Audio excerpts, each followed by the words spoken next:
Hello everyone, it's Leo, and in this video I'm going to talk about a new anime called Mewkledreamy. This show is a Sanrio franchise that's been turned into an anime, and after seeing the promo images and some trailers, I was excited to watch this show. It looked really cute, and there was something else that caught my attention. It really looks like a magical girl show. And after watching this first episode, we can actually say, yes, this is a magical girl show. So it's obvious that we need to talk about Mewkledreamy. This is a Sanrio franchise, Sanrio, that big company that runs Hello Kitty, Cinnamon Roll, and so many other cute mascots that populate our cute dreams all around. This franchise started in 2017 and now it's getting a new anime, and it's a nice thing. First, I just want to say that after watching this first episode, I noticed that this is a very soft show, very cute, very pastel, very dreamy, like the name says.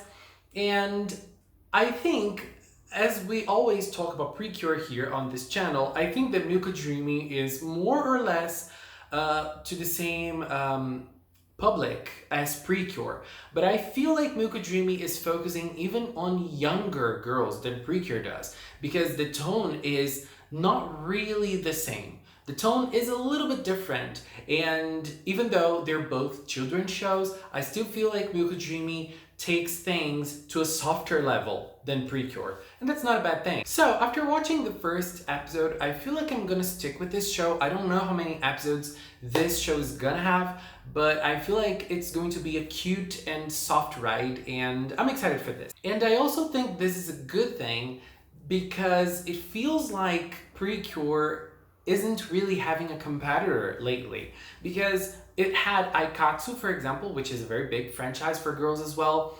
But lately, Aikatsu hasn't been as popular as it was some years ago. And it's good that we're having more and more shows, because then I think the companies are like, yeah, we need to bring our A game every single time. And I like that. We, as the public, we need that kind of thing to make the franchises, keep being fresh and everything. And so let's talk about this first episode. I feel like as a whole, it was a cute episode, and it's not the best thing I've ever watched, but I feel like it's good in what it proposes to do. I feel like it hits the mark it sets. I feel like everything it tries to do, it does nicely.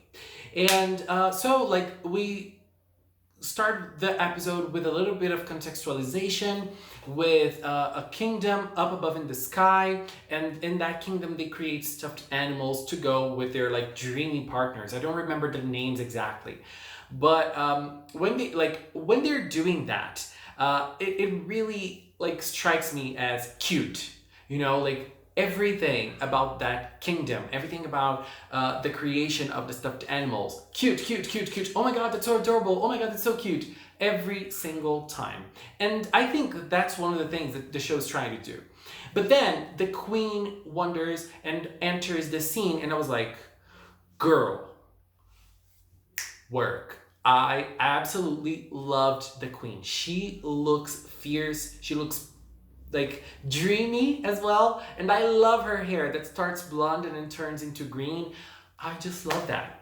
Her design is peak character design to me. I absolutely love it. But all of the characters from this kingdom, at least so far, they have that dreamy aspect. They have that soft aspect. I think I'm gonna use this word a lot, soft. And they have that soft aspect.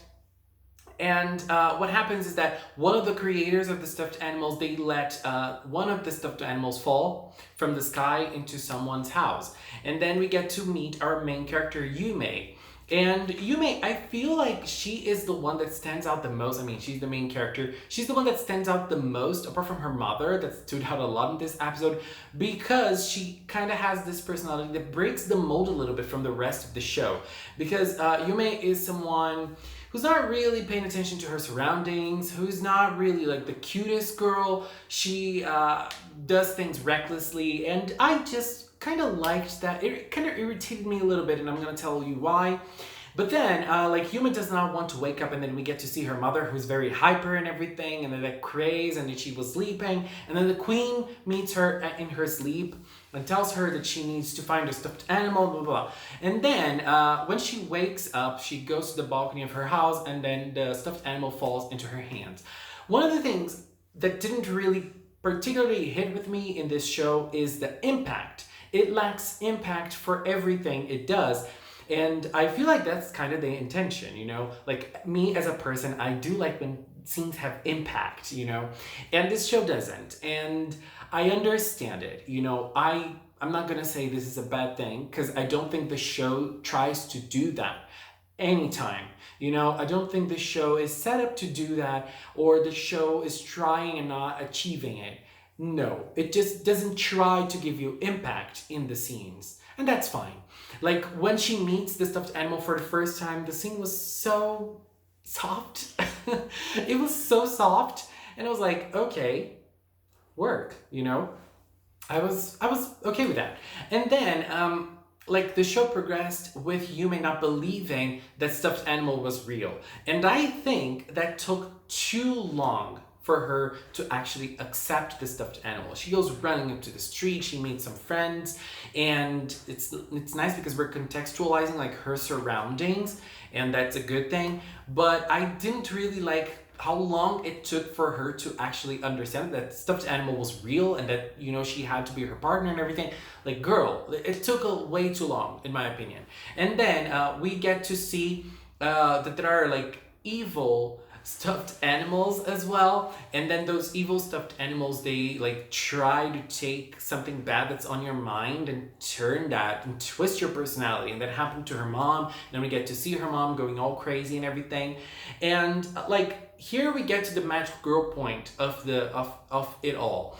Like, the Yume having her stuffed animal partner, she goes onto a dreamy world together with her stuffed animal so that they can work together to defeat what's making it spoiled. I don't remember the names, as I said, I'm sorry about that. And then we have a transformation sequence, which is cute as hell. It's cute, you know, it's adorable. And like, one thing I don't really like, but I liked in this show, is the round features. Things are not pointy in this show, they're all round. And that's a cute thing. That's a stylistic choice that I don't usually like, but I think it worked very well for this show. And, you know, the transformation was cute, and then they got to her mom's dream, and it's like responsibility, and, you know, trying to not focus on responsibility, and that's basically what she wanted to do. And like, she has to use her power to actually purify her dream. That was cute, you know, that was very cute. Again, she has a very cute wand that's adorable looking. Like, the design of it is very like traditional, kind of 80s. I love it. Pastel tones, pastel colors, I love it. The power itself wasn't something I'd say it's remarkable. Honestly, I watched it once and I was like, is it over yet? Like, is it already over? Like, I didn't really see something that really sparked my eye. But yeah, it is, you know, a magical girl, you know, like, so if you're looking for a magical girl show, this is one. This is one. This is definitely a magical girl. If you're like, oh, I'm tired of Precure, so this is one for you to watch. And after that, like, we had a scene with her mom with the boss and everything that felt very unbelievable and not really keen on reality, which is not a problem. Again, as I said before, this show tries to be very soft and tries to be very kind. The world around the show is very kind. So, like, as I said, that's a good thing. And then we had the ceremony, the entering ceremony. She gets to middle school for the first time, Yume, the main character. And we get to see the other characters in school as well that we're going to see in the future, because now I want to talk about the opening. I absolutely love the opening song. And the whole opening, as like the animation, the scenes, the way it presents the characters. We get to see who the characters are in the opening itself. Like, we don't really need more context to see the main characters. Just we see them in the opening. We kind of see what personality they're gonna have, what role they're gonna have in the team, and everything. That's gonna be very nice. And we also see the stuffed animals of the 3 main girls that are in the opening. I absolutely loved it. And I absolutely love the song. It reminds me a lot of the Hugto Precure opening, which is one of my favorite Precure openings. I absolutely love, love, love the song. And the ending, I didn't really like the song, but it felt charismatic. The whole animation of the ending felt very charismatic. And we're talking about a 3D dance ending.